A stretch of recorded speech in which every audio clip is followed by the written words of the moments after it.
Querida amiga internauta, querido amigo internauta, nós estamos de volta no programa Raciocínios Espíritas. Estamos fazendo esse primeiro vídeo, essa primeira gravação, em caráter experimental. Naturalmente que tentando melhorar, desenvolver, bem elaborar cada programa que estivermos aqui veiculando na internet, disponibilizando aos nossos queridos internautas. Naturalmente que tentando oferecer uma qualidade cada vez melhor. Ainda em processo inicial, é natural que ainda cometamos equívocos, a edição do vídeo está sendo melhor elaborada ao longo dos tempos, mas, sobretudo, o enfoque principal do nosso programa é o esclarecimento de questões básicas e essenciais à luz do pensamento espírita. É natural, portanto, que esse enfoque nós nunca perderemos. O nosso momento de hoje estará sendo centrado em torno de questões que nos são endereçadas por e-mail, através de alguns seminários que participamos e não tivemos a oportunidade de contemplar todas as perguntas. Então, aproveitamos esse espaço, esse momento nosso, para estar também respondendo algumas questões que ainda não foram contempladas e discutir temas variados, aprofundar algum assunto, sempre na visão abençoada da doutrina espírita, a doutrina consoladora dos espíritos. O nosso interesse, o nosso intuito não é outro senão a divulgação do pensamento espírita e colaborar de alguma forma com o fomento de raciocínios espíritas, de reflexões espíritas. Então vamos à primeira pergunta. É uma pergunta que nos foi endereçada no seminário Transtornos Emocionais e a Visão Espírita, que foi apresentado na Fraternidade Espírita Irmã Sheila, aqui em Salvador, no último mês de julho, no mês, portanto, passado. A bulimia e a anorexia são transtornos emocionais? Como podemos entender esses dois fenômenos à luz do pensamento espírita? A bulimia e a anorexia são transtornos psicológicos. São considerados, estão na conta de transtornos psicológicos que têm a ver com uma distorção quase sempre da autoimagem. O indivíduo anoréxico, quase sempre do sexo feminino, pelo menos em termos gerais, tem uma distonia, uma disfunção de imagem de si mesma, a ponto de enveredar pela ausência de alimentação, pela sua inapetência, e a bulimia seria também um transtorno dessa ordem, que teria como agregado ao seu valor, em termos de comportamento, o provocar de vômitos e assim por diante. Estamos falando em termos sucintos, em caráter superficial, mas em termos genéricos é isso que nós conhecemos do ponto de vista dos sintomas clássicos. Bem se vê que se trata de distúrbios psicológicos que têm um fator bastante atual, um fator moderno, em que há um estímulo para determinados padrões de beleza, estímulos que quase sempre pressionam particularmente determinados jovens. Os jovens em geral são as maiores vítimas de uma pressão exagerada da mídia, dos veículos de comunicação em geral e da cultura de massa em geral, que apresenta sempre um modelo, um biótipo de beleza, hoje, atualmente, voltado para a silhueta magra, e a correria desenfreada, por esse padrão, nem sempre é alcançado. Porque é natural que nós tenhamos biótipos diferentes e, portanto, componentes genéticos diferentes. E esses componentes, naturalmente, diferenciando-se entre si, impedem que o indivíduo alcance o mesmo modelo de beleza, o mesmo padrão de beleza. Então, a anorexia e a bulimia são, portanto, transtornos psicológicos que têm na raiz uma insatisfação. À luz do pensamento espírita, mesmo considerando as causas psicológicas que a psicanálise e as ciências comportamentais colocam, quase sempre, por exemplo, alguns autores falam das relações familiares, da relação, por exemplo, que a menina tem com a mãe, principalmente na área da alimentação, que às vezes colaboram como estímulos psicológicos na área da educação doméstica, da formação do jovem em geral e da criança. Nós temos, naturalmente, que ali um transtorno psicológico e que tem causas essencialmente emocionais, essencialmente psicológicas. Então, nós temos esse distúrbio. No entanto, na visão espírita, nós temos também um componente a mais que a doutrina espírita oferece, que é, na raiz desses transtornos, desses conflitos, mesmo considerando essas causas que citamos, causas psicológicas, das relações familiares, do padrão que muitas vezes na relação familiar a menina acredita que ter que alcançar, seja por pressão indireta ou direta da mãe ou das figuras parentais, seja porque nas relações modelos que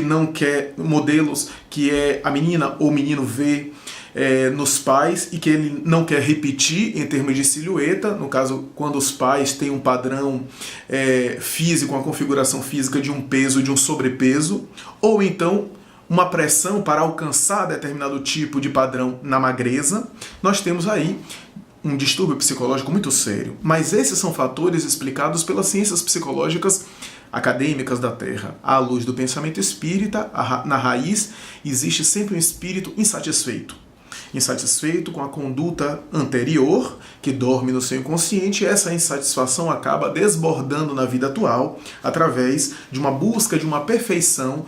No desvio, a perfeição, o aperfeiçoamento deveria ser moral, mas no desvio através da busca de uma silhueta perfeita, que sempre é inalcançável, portanto utópica.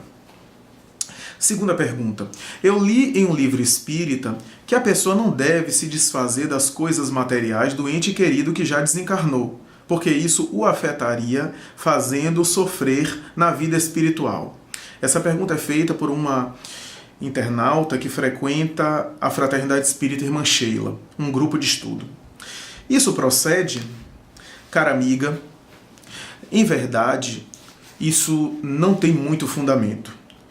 O indivíduo não poder se desfazer das coisas materiais do seu ente querido não é bem assim que a coisa procede. Não é bem assim como a banda toca, como se diz no brocardo popular. É natural que o espírito daquele que desencarnou não esteja, de uma forma geral, tão preocupado com determinadas coisas. Ele está enfrentando uma nova realidade, ele está despertando no além, e ele não vai ficar preocupado em linhas gerais, com a roupa X, com o carro, com isso, com aquilo. Mas nós temos, às vezes, o espírito que fica apegado à vida material, e nesse apegar-se da vida material, ele pode estar vivendo a conjuntura da vida física. Mas mesmo assim, quase sempre as coisas que nós damos valor não o interessam naquele momento. O fato do parente, do ente querido, querer se desfazer das coisas materiais, em nenhum momento afeta o ser amado, quando a intenção é, por exemplo, ajudar outrem, beneficiar outras pessoas. O ser querido pode inicialmente, quando se trata de espírito muito sensualista, muito materializado, que se encontra ali na conjuntura doméstica do lar, acompanhar esses lances, se incomodar porque ele estranha o que é que está acontecendo, porque estão pegando as coisas dele, porque ainda não se deu conta que está desencarnado. Mas é natural que não tenha o maior fundamento o indivíduo agora querer guardar todas as coisas materiais apenas para não magoar o ser querido. Pelo contrário, às vezes beneficiando o outrem, direcionando a outrem, e homenageando o nosso ser querido, nosso ente querido, nós estamos naturalmente beneficiando o ente querido que está no além e que vê, afinal, coisas que não lhe pertencem mais e que, afinal, estão tendo utilidade a outras pessoas, portanto, ajudando vidas. Terceira pergunta, de Graça, que frequenta o Centro Espírita da Cidade Baixa. O que você acha do conceito de almas gêmeas? Sei que Kardec, na codificação, não é de acordo, mas Emmanuel, na obra O Consolador, defende a ideia de almas gêmeas. Como resolver essa aparente contradição? Graça, em verdade, não há contradição. Quando Emmanuel escreveu o texto célebre dele a respeito de almas gêmeas em O Consolador, ele estava se referindo a espíritos afins que, em várias encarnações, vinculam-se, se estimulam, mudam de papel, mas permanecem vinculados pelo sentimento e que, às vezes, um estimula o outro ou um é uma referência para o outro em termos de evolução. Quando a Federação Espírita Brasileira percebeu que Emmanuel estava se referindo ao conceito de almas gêmeas, chamou a atenção do próprio médium Chico Xavier para aquela ocorrência, e Emmanuel escreveu dizendo que, por almas gêmeas, ele não queria dizer metades eternas, mas estava querendo dizer espíritos muito afins. Não é uma metade que está encontrando outra. E por isso ele fazia essa ressalva, afirmando que o texto de Kardec a respeito das metades eternas tem total razão. O ser já é integral, o espírito já é integral. Não é uma metade que vai se fundir a outra metade. Já é um ser completo, um espírito que está naturalmente evoluindo, aperfeiçoando. Se a sua meta não é se fundir a uma outra pessoa como se fosse uma paixão exclusivista, mas buscar a perfeição. No entanto, há espíritos afins. E Emmanuel fala sobre esse espírito afim, ao qual ele chama poeticamente de alma gêmea, por causa da sua experiência com Lívia, narrada essa experiência na obra célebre, o romance histórico há 2000 anos. Então é por isso que Emmanuel faz essa ponderação dizendo que Kardec tem razão, mas que ele, quando fala sobre alma gêmea, ele não queria se referir a metades eternas, consoante Allan Kardec havia explicado. Você falou em uma de suas palestras que o Espiritismo dá um sentido à existência, porque fala sobre a imortalidade da alma e a convicção de que existe vida após a morte. E a convicção de que existe vida após a morte oferece um sentido emocional ao ser humano. Eu até concordo, mas não sou espírita e não compartilho da mesma visão. Então, eu estou privada de obter um sentido para a minha vida, não sendo eu espírita? Qual o sentido da vida se eu não sou espírita? Cara amiga Marilda, o sentido da vida é amar. Quando nós conseguimos encontrar o verdadeiro sentido da vida, quando nós amamos, conseguimos encontrar o verdadeiro sentido da vida. Quando queremos ser amados, ainda somos infantis espiritualmente, como diz, aliás, Joana de Ângeles na obra Imbatível Amor. O grande sentido da vida é amar. Por isso Jesus não fez vários critérios, não estabeleceu itens sofisticados, complexos, bem elaborados, bem estruturados, teorizou muito a respeito da sua lição. Ele simplesmente resumiu toda a sua lição no amor. Se nós amamos, cumprimos toda a lei e os profetas, conforme ele me disse. Mas o Espiritismo, o estudo, a doutrina de Jesus, os nossos estudos, é justamente para nos preparar, para nos instruir, para nos equipar, para podermos amar cada vez mais. Porque, por exemplo, se nós temos um conhecimento de determinada coisa, nós podemos aplicar aquela coisa para o bem. O bem é o amor em ação. Então o amor que Jesus nos ensinou é muito mais complexo, é muito mais profundo do que apenas sentir um bem-gostar, um querer bem a alguém. Isso é o essencial, é claro, e é o mais importante. Mas o amor se dilata à medida que o espírito também evolve. O verdadeiro sentido da vida é amar. Se você não tem uma crença espírita, porque a ideia da imortalidade da alma, como diz Allan Kardec, dá um sentido à existência. A vida não é essa só, a vida é espiritual. E o indivíduo se prepara para essa vida espiritual, vendo a vida material como sendo uma vida transitória. Isso dá sentido à sua vida, dá uma meta, porque faz com que ele perceba que ele está em trânsito aqui nessa vida, mas ele vai para a verdadeira vida. Então essa meta mais imediata, mais a longo prazo, lhe dá um sentido existencial, lhe dá alegria de viver, lhe dá metas muito mais profundas apenas do que gozar, ganhar, ter, acumular, reter. Tudo isso são coisas desse mundo,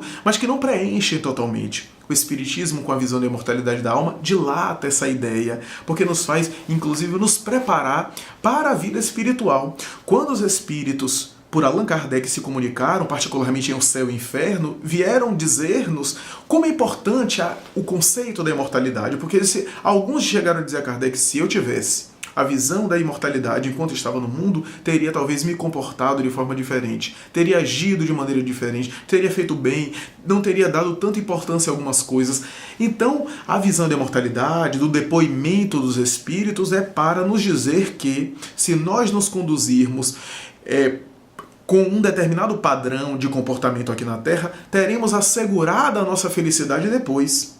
Mas é para nos ajudar nesse processo. Se você não tem a crença na espiritualidade, não aceita ou não se identifica com a vida espiritual, com o mundo espiritual, com a vida verdadeira, mas você consegue amar, ou você está se esforçando ou treinando para amar, você está no caminho certo. A imortalidade da alma, repito, te ajudaria, porque lhe colocaria as coisas num sentido mais amplo, mais profundo. Mas se você não se identifica, não é obrigada por pressão ou acreditar na imortalidade da alma. O mais importante é conseguir amar. Se a imortalidade da alma ajuda a gente a conseguir amar, fazer o bem aqui na Terra, está fazendo o seu serviço. Mas se você não tem a visão da imortalidade da alma, não tem uma crença espírita ou espiritual, e se esforça por amar o seu próximo, amar aqueles que estão próximos a você, treinar o amor também para aqueles que lhe são desconhecidos, você está no caminho certo, está encontrando a plenitude.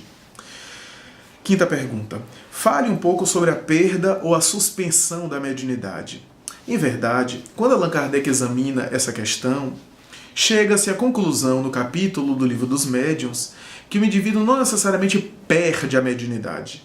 Ele, na verdade, tem às vezes a faculdade suspensa. Em si não há uma perda, porque a mediunidade é uma espécie de faculdade orgânica, é uma certa predisposição orgânica, como diz Allan Kardec no Livro dos Médiuns. Se é orgânica, está no organismo. O médium, portanto, reencarna com uma estrutura neurológica, com uma tendência neurológica para as comunicações, para o transe mediúnico. Estamos nos referindo ao médium ostensivo, porque todos nós somos médiuns, porque todos nós sentimos a presença dos espíritos em maior ou menor grau de intensidade. É o item 159 do capítulo 14 do Livro dos Médiuns. No entanto, o indivíduo tem o equipamento, a estrutura neurológica, mas ele precisa que os espíritos se manifestem. Não é necessário apenas a sua vontade, mas também a vontade dos espíritos se manifestar. Ora bem, se o indivíduo se conduz mal, se ele derrapa para a mediunidade paga, para o comércio da faculdade mediúnica, o mercantilismo, ele pode acabar naturalmente que fazendo jus para que o seu equipamento mediúnico permaneça, porque ele é médium, ele tem uma estrutura, a estrutura existe, mas a fonte através da qual a mediunidade se expressa, cessa, escasseia, rompe-se, dilui, encerra o seu contato, a sua conexão. Vamos ilustrar com uma metáfora que damos normalmente. Imaginemos, por exemplo, esse local, esse recinto aqui, onde tem luz elétrica. Se nós não pagamos a luz elétrica, o agente distribuidor, a companhia de luz, corta a nossa luz. As lâmpadas existem, os equipamentos existem, a fiação elétrica existe, mas o agente que fornece a luz não está emitindo a luz. A mediunidade é a mesma coisa. Se por acaso nós, então, na instituição, nessa casa, por exemplo, quisermos fazer uma ligação clandestina, popularmente conhecida como gato, nós então fazemos, mas aí já é ilegal e é de uma qualidade às vezes inferior ou uma qualidade contestável. Ora bem, o médium é a mesma coisa. Ele é mantido pelo agente distribuidor de energia, o agente que emite a energia, a companhia elétrica, que são os seus benfeitores espirituais, o seu guia espiritual. Ora bem, se ele começa a derrapar, se ele começa a se transtornar, os bons espíritos se afastam, diz Allan Kardec. Em verdade, talvez a colocação seria que nós nos afastamos. Os espíritos colocaram que os bons espíritos se afastam porque há uma dificuldade de sintonia, uma quebra de sintonia. Mas claro que eles quiseram dizer também que somos nós que nos afastamos do bem e não o bem que se afasta de nós. Nós nos afastamos, então quebramos o elo. Não há o agente emissor, que às vezes é uma prova para a reflexão do médium, se ele souber parar para refletir o que está acontecendo comigo, os fenômenos não vêm. Eu tenho equipamento, mas os fenômenos não vêm. O que acontece? Se ele permanece nessa conduta, ele faz um gato. Isso é uma ligação clandestina ilegal. Outros agentes distribuidores de energia substituirão os guias espirituais. E as mensagens virão. Mas de que qualidade? Qualidade inferior. Porque não tendo a superioridade dos bons espíritos, a mensagem é sempre digna de suspeita, de desconfiança. Aquele médium está em um desequilíbrio. As mensagens que serve de veículo de que ele recebe é sempre dignas de desconfiança, porque vem de uma fonte inferior, de uma fonte que não tem acesso à verdade. Vamos adiante. As taxas mais elevadas de serotonina e noradrenalina contribuem para o surgimento do transtorno psicótico maníaco-depressivo? Como ocorre esse processo? Pergunta de Paulo, que frequenta o Centro Espírita Deus, Luz e Verdade, aqui em Salvador, no bairro da Vila Laura. Muito bem.